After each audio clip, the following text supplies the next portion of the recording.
Ang lungsod ng Marawi ay matatagpuan sa baybayin ng Lake Lanao. Ito ay dating tirahan ng mga Maranao. Ito din ay tinatawag na summer capital ng Timog dahil sa mataas na elevation ground nito at sa malamig na klima. Ayon sa matatanda, ang Marawi ay dating tinatawag na Miranao o Dansal, nang ibig sabihin ay pagdating.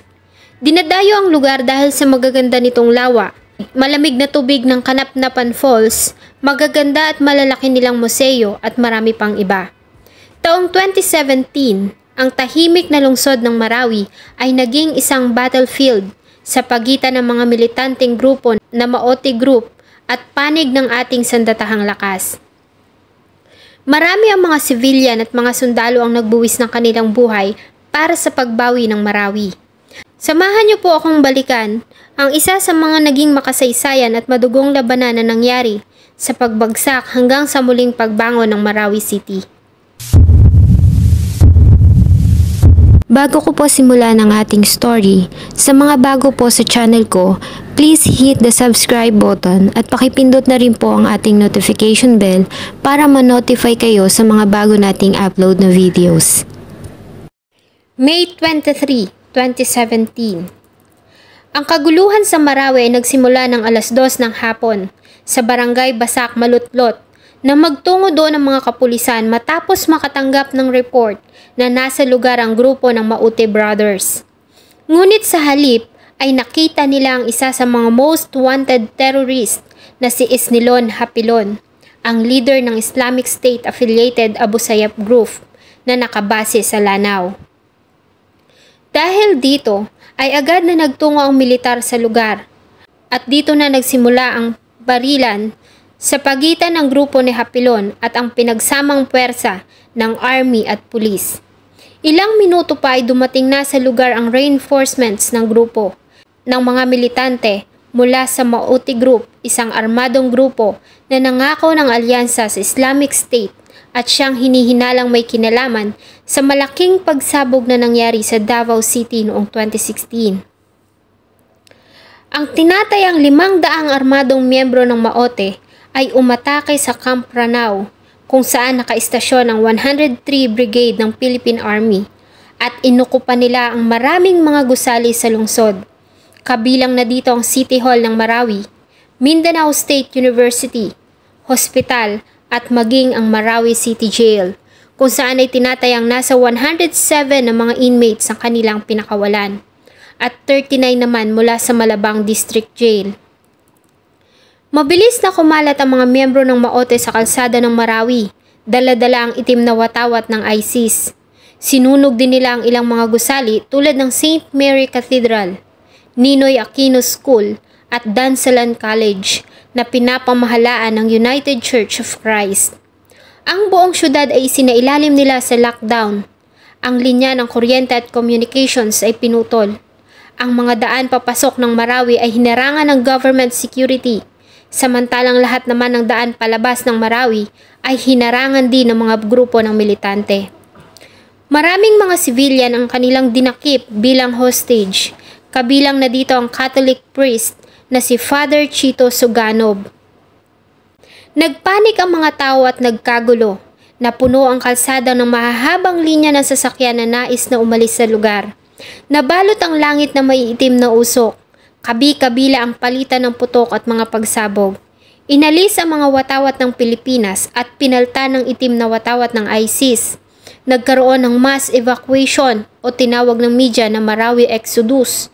Nagkaroon ng traffic sa kalsada patungong Iligan at Cagayan de Oro.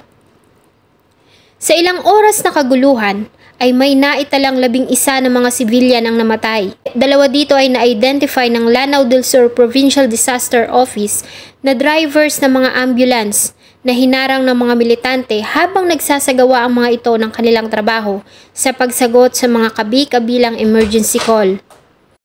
9 naman ay lula ng isang truck na hinarang din ng mga militanteng grupo sa isang checkpoint. Lahat sila ay binaril habang nakatali ang mga kamay. Ang pang-11 isang police officer na pinugutan ng ulo ng mga militanteng grupo. Dahil sa kaguluhan, agad na isinailalim ng Noonay President na si former President Rodrigo Roa Duterte ang buong Mindanao sa martial law. kahit pa nga ito ay nasa Russia para sa kanyang official visit. Kinabukasan, May 24, ay dumating si former President Rodrigo Roa Duterte sa Ninoy International Airport mula sa Moscow. Agad niyang sinuspinde ang privilege ng writ of habeas corpus sa buong Mindanao, giving powers sa lahat ng military forces para magsagawa ng warrantless arrest sa lahat ng mga militante na may kinalaman sa kaguluhan sa Marawi. Samantala, ay patuloy pa din ang palitan ng putok sa pagitan ng mga militar, pulis at Maote groups. Habang isinasagawa ang malawakang rescue at evacuation ng mga tao doon, nagawa namang mabawi ng militar ang Ami Pakpak Hospital at nagawa nilang ma-rescue ang 120 ng mga civilians na ginamit na human shield ng Maote group sa hospital. Nagawa din nilang mabawi ang City Hall at ang Mindanao State University. Samantala, ay dumating naman ang mga karagdagang pwersa ng militar sa Laguindingan Airport para tumulong sa ginagawang pagbawi sa Marawi. Sa isang press conference ay pinangalanan ni former President Rodrigo Roa Duterte si Chief General Eduardo Año para tumayong martial law administrator. Si Año ay dapat na magriretiro dahil sa uupo sana ito bilang Chief ng Department of Interior and Local Government. Ngunit dahil nga sa kaguluhan ay hindi na ito natuloy. Dahil sa mahihirapan sila kung magpapalit ng mga mamumuno sa kalagitnaan ng kaguluhan. Kaya naman ay in-extend ni former President Duterte ang tour of duty nito ng 6 na buwan. May 25 ay napalibutan na ng sandatahang lakasang ng ating bansa ang Marawi City. Ngunit nahihirapan sila at nagiging maingat sa kanilang ginagawang pagpasok dahil sa marami pa mga sibilyan ang naipit sa kaguluhan. Nagkaroon ng putukan sa Lanao del Sur, provincial capital, kung saan ay nagawang mabawi ng mga militar ang Lanao del Sur Electric Cooperative sa Barangay Gadungan na inukupan ng Maote groups. Ayon sa AFP, ay may 26 na mga militante ang napatay sa sagupaan at 30 naman sa mga sundalo ang nasugatan.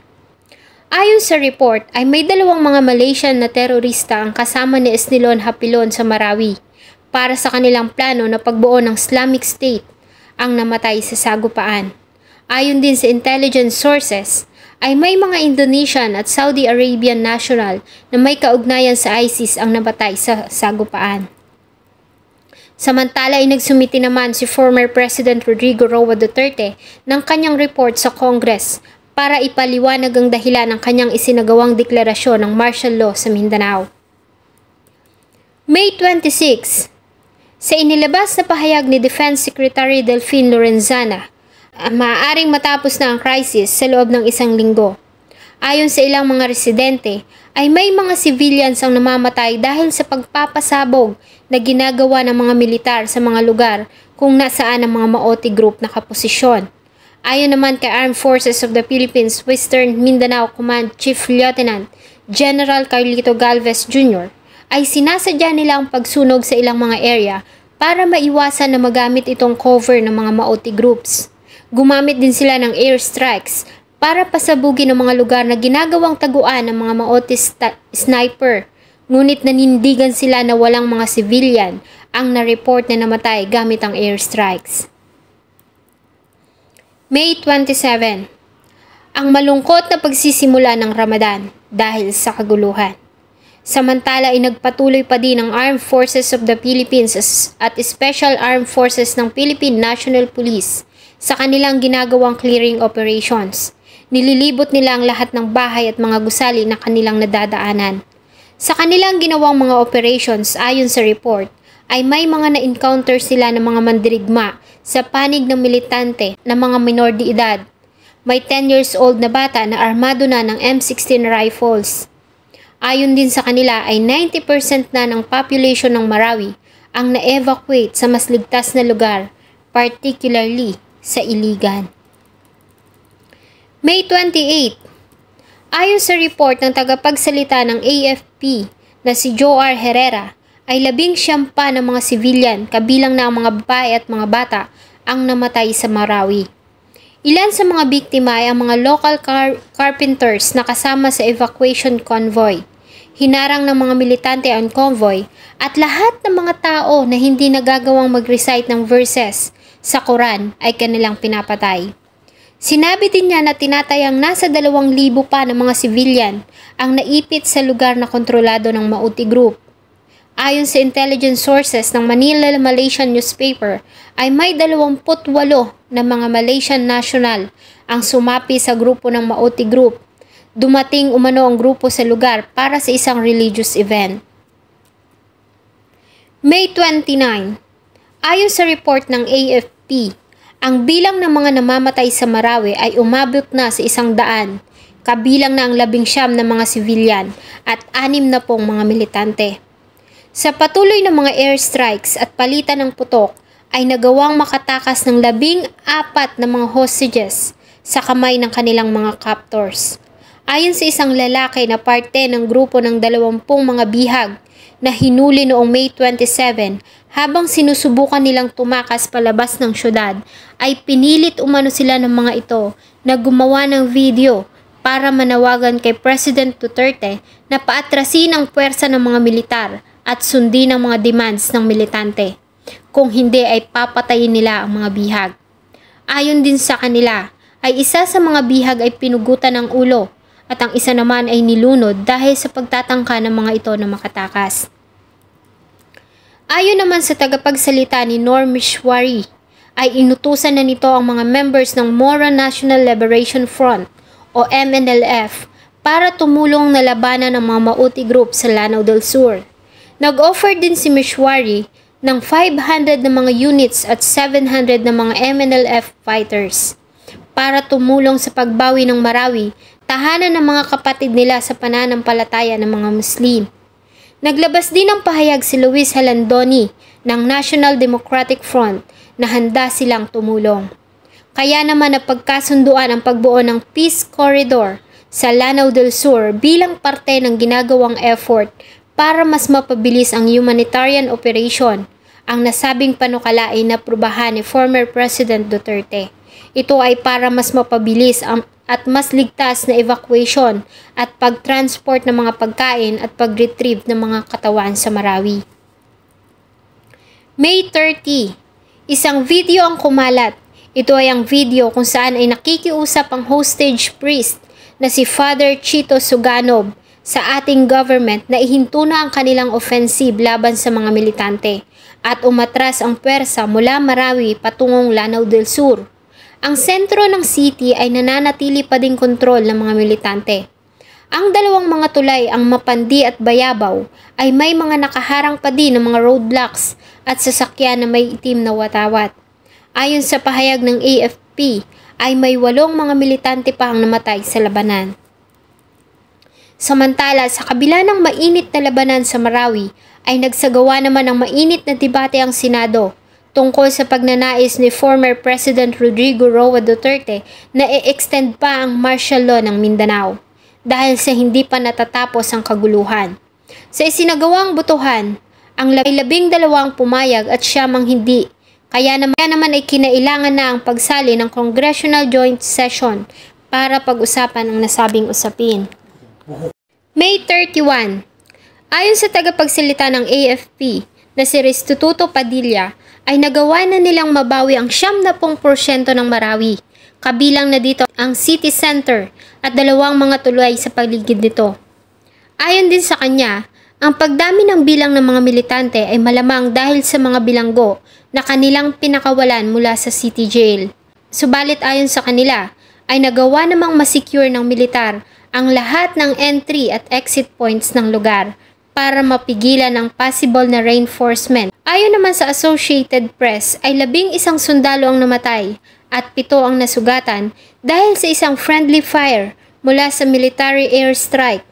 Ito ay matapos na paputukan ng CIAI Marchetti ST-260 turboprop aircraft ang grupo ng mga militante, ngunit aksidente nitong nailaglag ang bomba sa grupo ng mga army na nasa close range combat sa mga kalaban. Agad naman na nagsagawa ng investigasyon dahil sa pangyayari, subalit hindi na nila ito inilabas sa media dahil sa security purposes. Sa nasabi ding araw ay 8 mga miyembro ng Maote ang sumuko sa gobyerno. Sumuko ang mga ito sa unit ng Marine Task Force Tiger Tawi-Tawi na pinamumunuan ni General Custodio Parcon. Dumating din ang mga karagdagang Marines at relief supply sa probinsya sakay ng barko. June 1. Sa isang press conference ay sinabi ni Defense Secretary Lorenzana na 8 mga dayuhang militante ang napatay sa Marawi. 5 sa mga ito ay Malaysian, Indonesian, Saudi Arabian, Yemeni at Chechen national. Ayon sa kanila ay bumaba na ang bilang ng mga militante na nasa Marawi. Karamihan kasi sa mga ito ay tumakas na. Sumama ang mga ito sa mga grupo ng mga civilian na in-evacuate sa lugar. June 2. Ang Indonesian Foreign Ministry sa pamamagitan ng kanilang embassy sa Manila ay nagawang ma-rescue ang 17 nitong mga tao mula sa Marawi sa tulong ng ating sandatahang lakas. Nagpatuloy naman ang airstrike sa kabila ng nangyaring insidente ng mistaken attack. Hindi naman nasunod ang pangako na mababawi ang Marawi ng June 2 dahil sa patuloy pa rin na nakikipaglaban ang mga militante at mas nahirapan pa sila dahil sa ginagamit ng mga ito mga babae at bata bilang kanilang mga panangga. Kaya naman ay kailangan maging maingat ang kanilang magiging kilos para maiwasan ang pagkakadamay ng mga sibilyan. June 3 ay 16 na mga suspected na member ng Mauti Group ang naaresto sa gilid ng Agus River, malapit sa crucial bridge ng Bangolo. Ayon sa report ay tinatayang nasa 200 hanggang 250 na lamang ang mga militante na nasa Marawi. Ngunit siniguro naman ang militar na napapalibutan na nila ang Bangolo, ang Central Business District ng lugar kung nasaan ang mga Mauti Group na patuloy pa din na nakikipaglaban. June 4. Isang tigil putukan ang napagkasunduan sa pagitan ng Philippine Government at Mauti Group. Ang nasabing agreement ay pinacilitate ng MILF na siyang inatasan ni former President Duterte na tumulong sa negotiation para ligtas na mailabas ang mga civilian na natrap pa rin sa loob ng city. Ang tigil putukan ay nagsimula ng alas 8 ng umaga at magtatagal ng 4 na oras. Ngunit sa kabila nito ay muling nagkaroon ng putukan ng ganap na alas 9 ng umaga. June 5 ay naglabas ng pahayag ang AFP na magbibigay umano ng 20 million pesos na reward si former President Duterte sa makakahuli, buhay man o patay sa mga leader ng militanteng grupo na sila Isnilon Hapilon at ang magkapatid na Mauti brother na sila Abdullah at Omar Mauti. Samantala ay nagawa namang makarecover ng mga Marines ng pera na nagkakahalagang 52.2 million pesos at cheque na nagkakahalagang 27 million sa isang bahay na inuukupan ng Mauti Group. June 6. Nahuli ng Davao Police ang 67 years old na si Kayamura Mauti. Siya ay nahuli ng Task Force Davao sa checkpoint sa Sirawan, Turil District naganap na alas 10 ng umaga. Sakay ito ng itim na van nakasuot ng surgical mask para maiwasan na makilala ito sa checkpoint. Si Kayamura Mauti ay ang ama ng Mauti Brothers. Siya ang nagbibigay ng funds at logistical support sa mga militante niyang anak. Siya din ay kabilang sa recruiting army ng Mauti Group. Kasama niya na naaresto ay ang isa sa kanyang mga asawa na si Congan Alfonso Balawag, ang anak niyang babae na si Norjana Balawag Mauti at asawa nito, ang nagmamaneho na si Ismael. Si Kayamura at Norjana Mauti ay kabilang sa mga most wanted list ng Philippine National Police. Ang 5 ay dinala sa Davao City Police Station. Isa namang video ang inilabas ng mga militar sa media. Ito ay ang nakuhang video sa isang safe house sa Marawi kung saan nakita si Isnilon Hapilon. Sa nasabing video ay makikita ang ginagawang pagpaplano ng mga members ng Mauti Group kasama si Hapilon. Ayon kay Chief Anyo, ay plano ng militanteng grupo na pasukin ang Marawi noong unang araw ng Ramadan para iproklama ang lugar bilang Islamic Caliphate. Inaasahan nila na susuportahan sila ng mga tao ng Marawi para sa hangarin nila na pagbuo ng isang Islamic State. At papatayin naman nila ang lahat ng mga hindi Muslim sa lugar para patunayan sa mundo na kaya nilang magtatag ng Islamic State sa Asia. Ngunit ang plano ay hindi natuloy dahil sa nagawa silang matunugan ng AFP sa lugar noong May 23. June 7. Ang dating mayor ng Marawi City na si Mayor Fahad Salik ay naaresto sa Barangay San Martin, Villanueva sa Misamis Oriental at sinampahan ng kasong rebelyon o pagkalaban sa gobyerno. June 9. 13 pang mga members ng Philippine Marines ang namatay at 4 na po ang nasugatan sa ginawang clearing operation sa Marawi. Kabilang sa mga nasawi ay ang 29 years old na si First Lieutenant John Frederick Savillano. Pinamunuan niya ang team ng mga sundalo na nakarecover ng tinatayang 80 milyon na halaga ng cash at cheque sa isang bahay sa Marawi. Samantala ay nahuli naman ng mga pulis si Ominta Romato Maute o Farhana Maute, ang ina ng Maute brothers sa Barangay Kuramutan, Lanao del Sur, 36 kilometers ang layo sa Marawi. Nangganap na alas 7:15 ng gabi. Kasama nito ang 2 sugatang mga mandirigma ng Maute Group at ilang mga kababaihan. Siya ay naaresto matapos na makatanggap ng report ang mga kapulisan na bumili ito ng sasakyan at mga baril sa area para gamitin sa pagtakas palabas ng probinsya ng Lanao del Sur. Si Farhana at Kayamura ay parehong may kinalaman sa ginagawang pagre-recruit ng mga members para sa ginagawang operasyon ng kanilang mga anak na lalaki. Si Farhana din ang funder at nagbibigay ng mga logistical support ng grupo. Ayon sa report, ay marami ng warrant of arrest ang inilabas laban dito, ngunit hindi nila ito matagpo-tagpuan. Ayon sa intelligence, karamihan sa mga terorista ang kanilang mga financials ay minamanage ng kanilang mga asawa. Kaya naman naging kalakaran na kapag namatay ang isang mandirigma, ay agad itong pinapakasal sa isa pang mandirigma para magpatuloy ang financial connections. Ayon din sa report, ay hiniling ni Farhana Maute na makausap si former President Duterte, ngunit tinanggihan ito ng presidente. June 11. Sa gabi bago ang Independence Day, ay pinarangalan ni former President ang mga Marines na namatay sa Marawi sa Villamor Air Base sa Pasay City. At binigyan din ito ng 110,000 cash ang bawat isa sa mga sundalo na nasugatan sa labanan. Kinabukasan June 12, sa pagdiriwang ng Philippine Independence Day, ay muling nakita ang ating watawat sa Marawi. Kabilang na dito ang Marawi City Hall, Lanao del Sur, Provincial Capital, Camp Ranao, Mindanao State University at Amay Pakpak Hospital. Nabigo naman ang militar sa binigay nitong deadline para mabawi ang Marawi. Nagbigay pugay naman ang ating government sa 58 fallen soldiers at pulis. Ang kanilang mga pangalan at larawan ay isa-isang pinakita sa telebisyon, FB Live at binasa sa mga radio station matapos ang isinagawang noontime salute. Lahat naman ng mga watawat sa lahat ng mga military camps ay naka-half mast. Ito ay para magpakita ng respeto at pagdadalamhati para sa mga namatay sa labanan. June 19, sa ginawang raid ng AFP sa isa sa mga safe house na ginagamit ng Maute Group, ay nagawa nilang makarecover ng mga bags na may lamang 11 kilograms na tinatayang nagkakahalaga ng 250 million pesos.